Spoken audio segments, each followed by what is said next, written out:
training data. Okay. Ma'am, I wanted to ask regarding the validation question, the P aspect of it. How does it learn about that? Like the comments that we give to ChatGPT through that, or like when we say improvise or make it better, is it that ways that it learns that this is not the right output, or the P aspect I am trying to understand? I got the topic and the experience, the P aspect here in the fourth example, or Yeah, like an yeah, example. yeah. Thank you for that question, Shravani. So, how it learns is, so there is one training data, like the data you just input it. Let's say there are 100 such transcripts, okay, that you input in the system. So it uses 80 transcripts out of those 100 transcripts for learning, and then it is tested on 20 transcripts out of those 100 transcripts.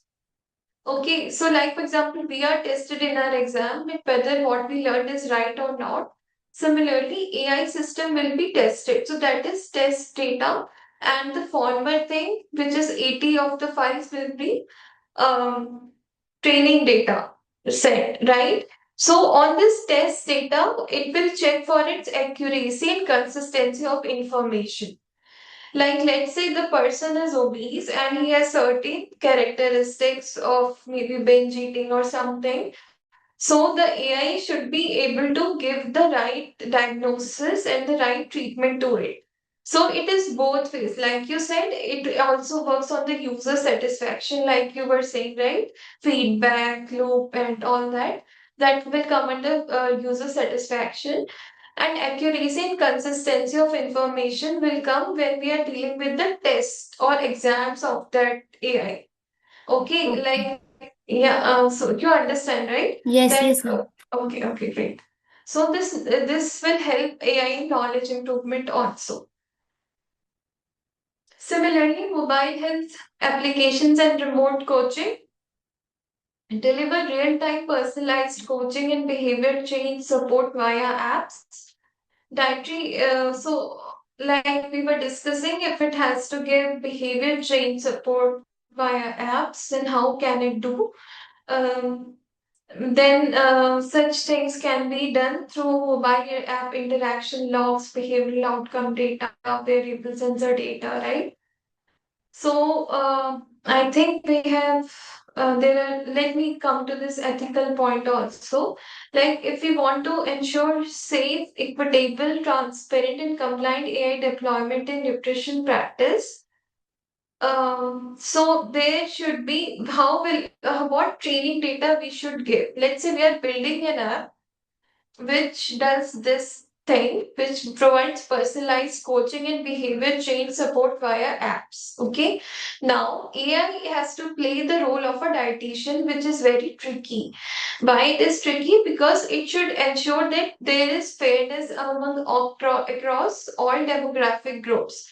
Like if somebody is poor, they should not be advise some of the low diets, or somebody's an athlete, then it should not advise it very poor diet, right?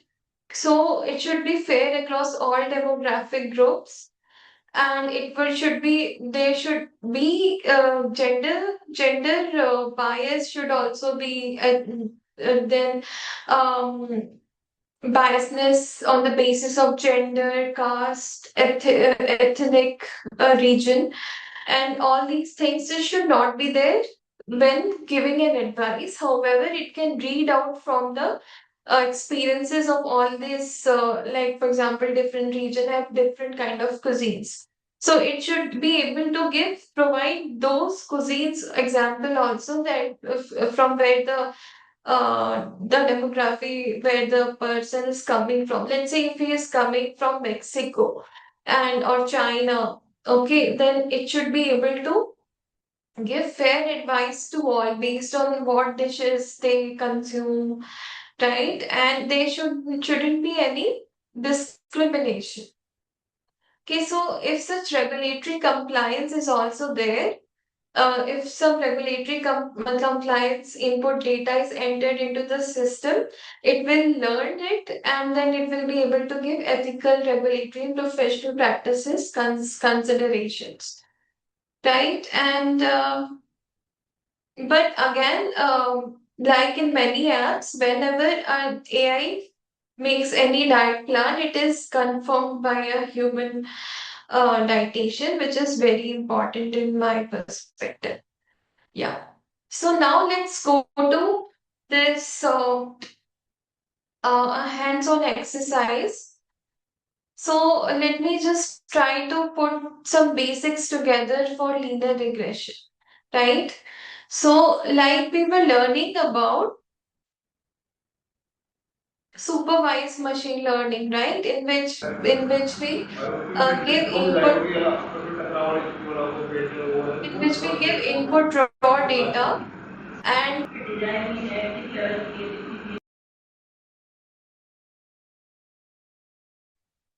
yeah, so in which we give the input raw data and get the output also. So yeah, here it is. So in linear regression, let's understand it from a very basic example, how we can do supervised machine learning uh, in food and nutrition related data sets.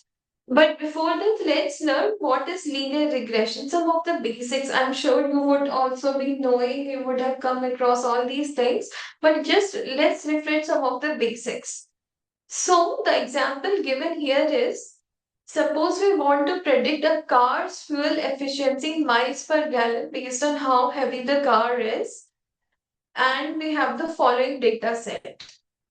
So basically what we are trying to do here, we are trying to predict how much um, miles it will go per gallon, like per liter, or how much kilometer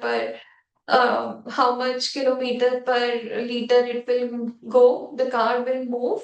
If it is a heavy weight or a low weight, then how is its weight related to miles per gallon? If that is our question, we first do an exploratory data analysis in which we just make a scatter plot like this and study the car heaviness versus miles per gallon rating.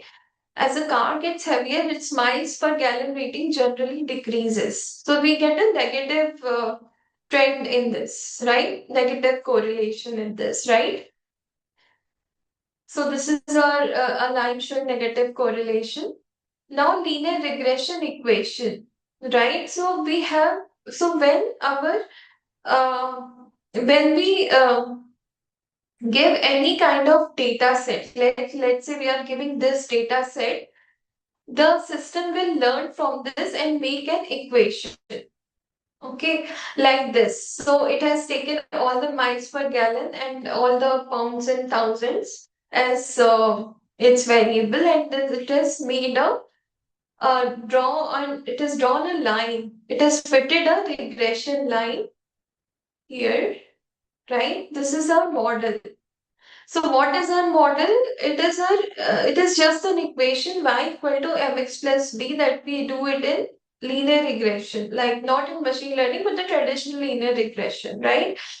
So where y is miles per gallon, the value we want to predict, m is the slope of the line, x is pounds, b is the y-intercept. Okay, so like y is equal to mx plus b, how to interpret it? Like if there is 1 unit change in x, then m will tell the slope coefficient will tell how many units will the y change with 1 unit change in x, right? So this is an example of linear regression equation. Now in machine learning, so if you forget, let's say everything, and can just remember m here, like change in x, how much of y changes with 1 unit change in x. It is very good. It will be very good if you can just remember it. And so in machine learning, right? In machine learning, we have this kind of representation in our for our equation. Like we were representing earlier, traditional linear regression equation as y is equal to mx plus b. So those of you who are still wondering what we are going to do now, so we are just building the theory. so that we can go ahead with the machine learning regression. Okay, so please stay tuned.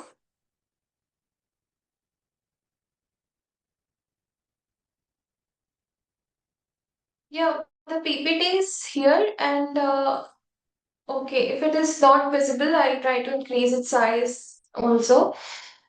So, like y dash is equal to b plus w1 x1. So, where y is the predicted label or the output.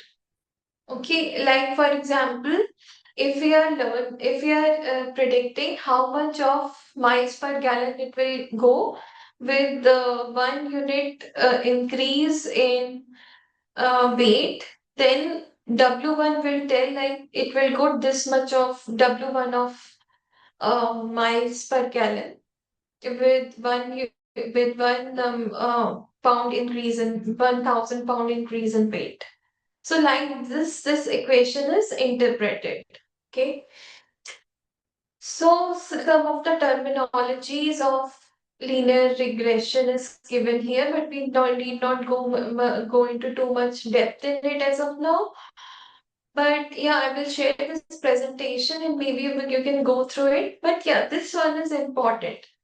So in this regression of linear model, linear regression, we are just considering one factor that is causing change in the efficiency or fuel efficiency of the car, right? However, apart from weight of the car, there can be several other variables also like acceleration, number of cylinders, horsepower, and so on, right? They will also decide how many miles per gallon it will go, right? So in that case, we have given this a multiple regression line, a multiple regression model we have developed here. Okay. Okay. So what does ML do?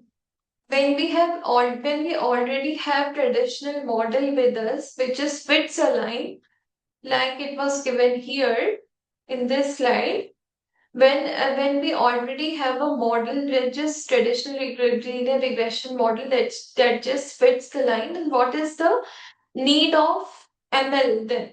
ML regression, why do we need it? So the need is because ML uses both test as well as training as well as test data set. Like the raw input data that it receives, it divides it into test data and training data. And then it verifies also kind of validates itself whether it is giving the right output or not. And when any new number or a new, let's say, line characteristics are entered into that raw data of into that analyzed data of model of animals, then it will give the right picture. Okay, like this is lion only. It will verify that. So what it means, it is good at prediction.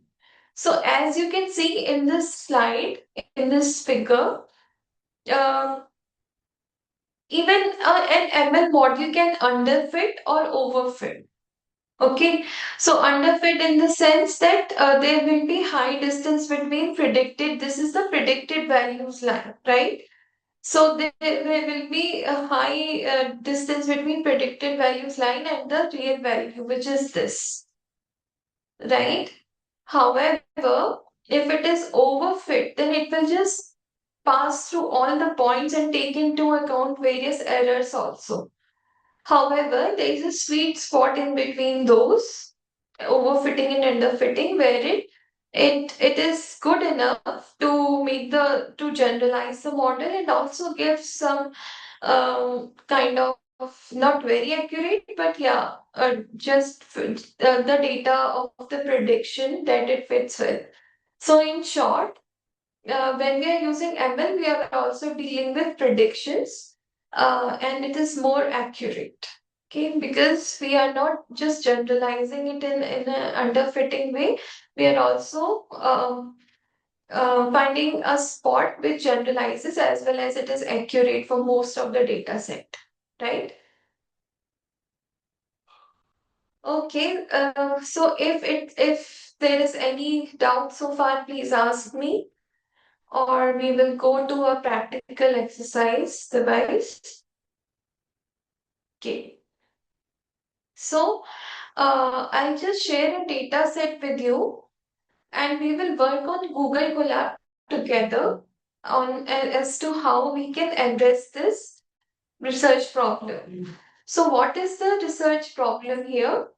In a cohort of patients with diabetes, our dietary glycemic index and fiber intake associated with HbA1c after adjusting for age, BMI, diabetes duration, total carbohydrate intake on all these kind of X variables or independent variables, right? So what we are trying to study that whether glycemic index and fiber intake are associated with HbA1c or not. This is what we are trying to understand from our data set, and we have data set of patients who are suffering with diabetes, right? So let me just show this data set to you once, how it looks like. So this is the data set, and just let me just maximize it, try to, yeah, like patient ID, age, years, sex, diabetes type, which diabetes kind he has, diabetes duration, BMI, this all these variables are given, and this is the patient ID. His age is there, is whether he is female or male is given, and all this data recorded in this. Right? What physical activity, minimum minutes he does, weeks, right? Smoking status on and HPA. So this is a hypothetical data set. If you are interested, I'll share some of the data set links on which you can work in the end. But so far, let's use this data set for understanding how machine learning linear regression model can be fitted in this kind of data set. Okay, so just give me 1 second.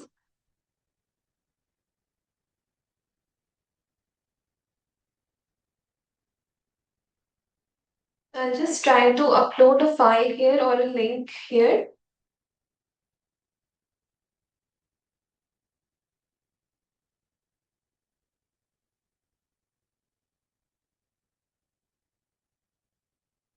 Okay, so it is uploaded now. You can download it from here. Please, everybody, download it from here. If it is not downloading, then just let me know, please. Please open your laptops and download this data set from here.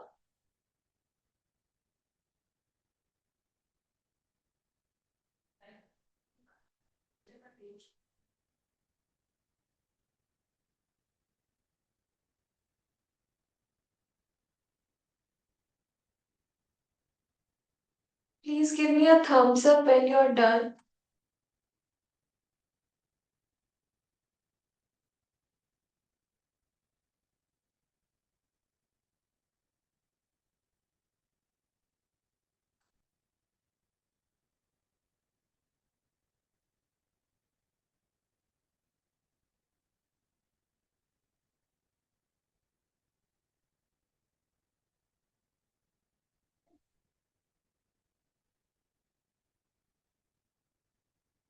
Okay, done. Okay.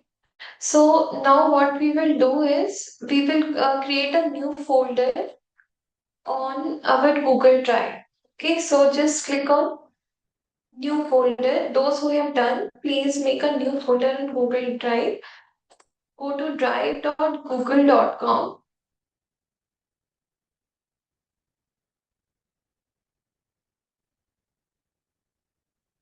Go to drive.google.com, and there you will find this option of new.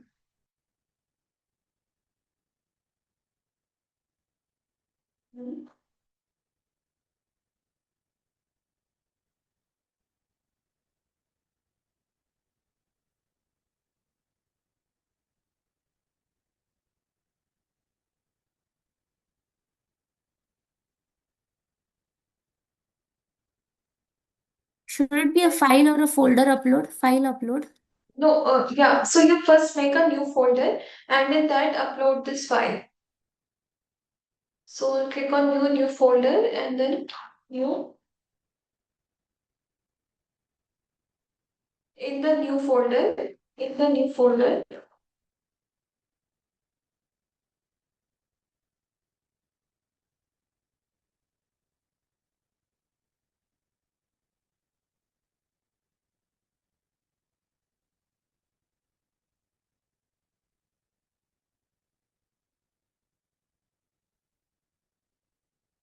like I'm doing, I'm creating a new folder here. Okay. Then I'll just click on new and then I click on more and connect more apps. Okay. Can you show again? Yeah. So I just clicked on new and then I clicked on new folder, right? So this Huh. new folder is created. Okay. So now my next step is to work on Google Colab. For that, I will just again click on new and then I'll click on more. And then in my case, it is showing Google Collaboratory here. But if it in your case it is not showing, then you can click on connect more apps. Okay, let it open. And then here you can search Google Colab. Okay, so if it is not installed, you can just click on install button at the bottom. It will be somewhere here and you can install it.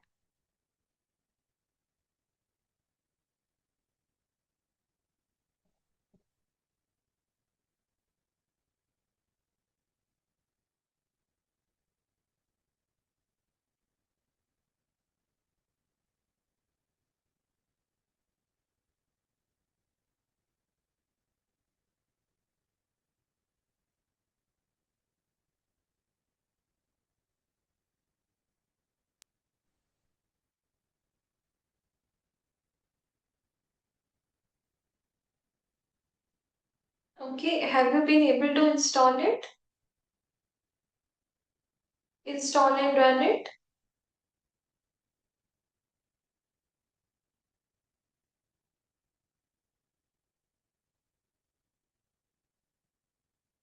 Yes, ma'am. Okay, great. Let me check for others also. Ma'am, could you please repeat what we have to do after creating a new folder? Yes, yes, of course. So you go to new folder. Have you created a new folder? Yes, ma'am. Then go to more if you can see the screen. Or should I increase the maximization zoom thing? Okay. Now is Yes, it ma'am. visible? Now it is good. Yes, ma'am. Go to new, click on more, then click on connect more apps. Then here you search Google for that. Press enter. Will show and you can click on install button here, which will be shown somewhere here. You can install it.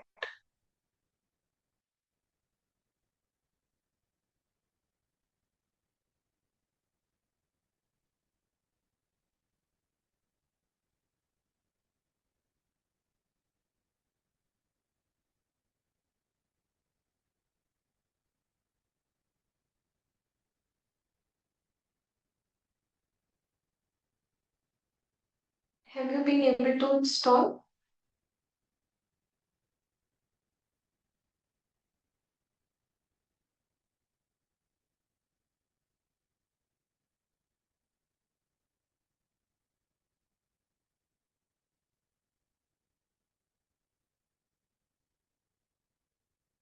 Please give me a thumbs up if you would like me to go ahead.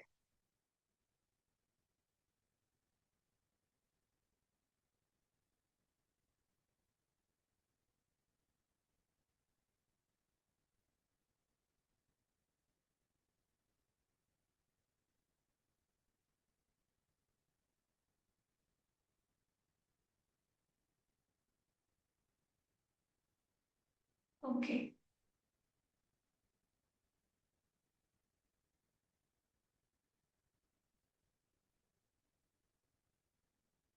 Okay, Malia, have you been able to install it?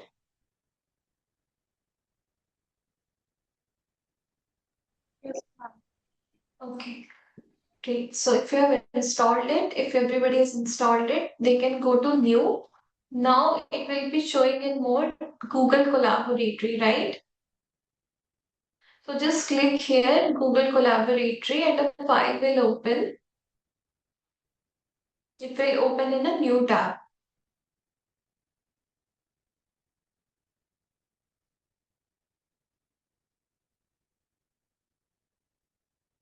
Okay. Then here, you can rename it. So has everybody done this previous step? Yes, ma'am. Okay. Yes, ma'am. Okay. Yeah. So you can go to, sorry, not file. Yeah, you can rename this. Maybe you can give any name. Let's say we give it a name of workshop and then something like whatever you it suits you. You can just give it any name here by just clicking here and selecting it and then just typing the name title here, right?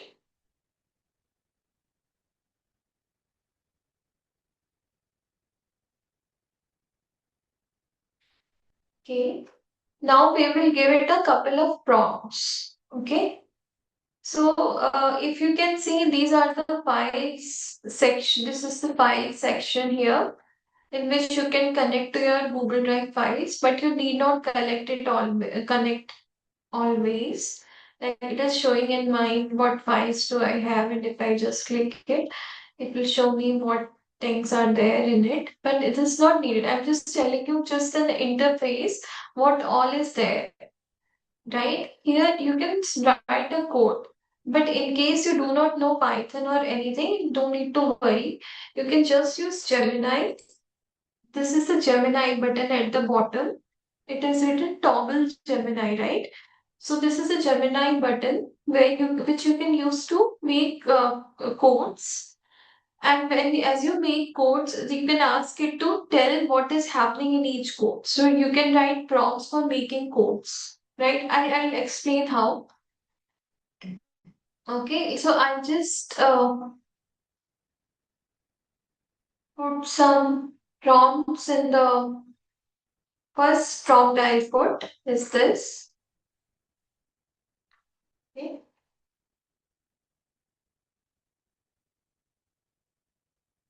You can just copy and paste this prompt in Google this thing Google sorry Gemini button. You can just paste this prompt here. Okay, so if it is not pasting, just do right click and just click on paste. So it will just do right click and click on paste in Gemini button. Ma'am, can you add that sentence in the chat box so that we can copy it in ours? Yeah, I have actually added it here. Write a code to upload XLSX file in this session and read it also. So XLSX is basically Excel file.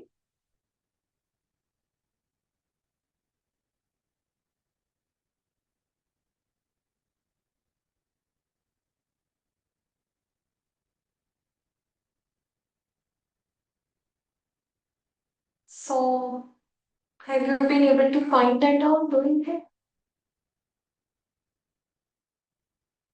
Yes, ma'am, add it. Okay, so others also, if you find any problem at any step, just let me know. Okay, I can start from the previous steps also. Okay, okay. So I'll just copy this here and then I press send. Okay. So it has started working on it, making a code to upload an XLSX file in this session and we'll read it also.